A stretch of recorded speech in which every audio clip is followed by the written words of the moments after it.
কবরের মাটি ছাড়া কোনো কিছুই তার এই জিহ্বাটারে থামাতে পারবে।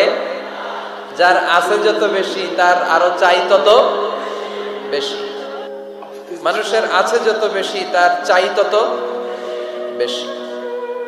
শেখ সাদি রাহিমাহুল্লাহ, ইরানের বিখ্যাত কবি, বালাগাল উলা বিকামালিহি কাশাফাত দুজা বিজামালিহি, এই কবিতা লিখে বিখ্যাত হয়েছিলেন। তো ওনার একটা সময় আর্থিক দৈন্যতা যাচ্ছিল, টাকা পয়সা ছিল না, ফলে পায়ে দেওয়ার মতো জুতা ছিল না। কি ছিল না? জুতা ছিল না। তো খুব আফসোস করে একদিন মনে মনে আল্লাহরে বলে, আল্লাহ আমি এত বড় কবি, আমার পায়ে দেওয়ার মতো জুতা নাই।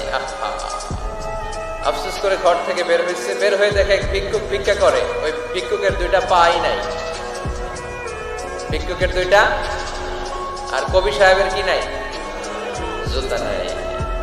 কবি সাহেব যখন এই দৃশ্য দেখছে, হায় রে আমার তো পা আছে, এর তো পাই নাই, সেজদায় পড়ে গেল। আর আল্লাহরে বলে, আল্লাহ শুকর আলহামদুলিল্লাহ, বেশ ভালো আছি, আর কিছু লাগবে না। এজন্য শান্তি হচ্ছে শুকর আলহামদুলিল্লাহর ভিতরে।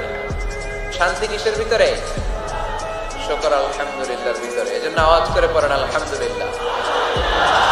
আপনার চাহিদার কোনোদিন শেষ হবে না।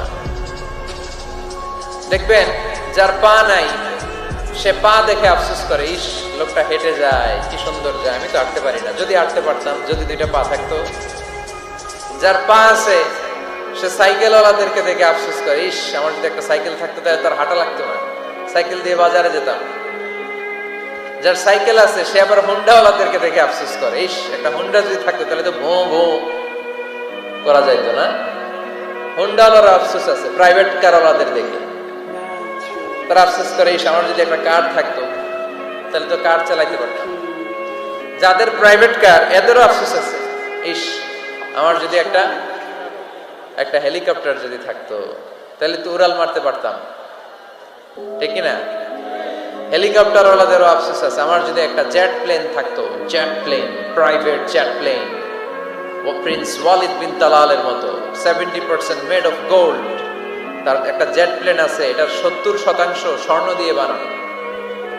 তার মানে চাওয়ার কোনো শেষ আছে নাই।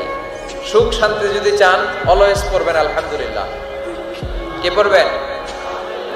টাকা যার বেশি টেনশন তার বেশি, সাধারণত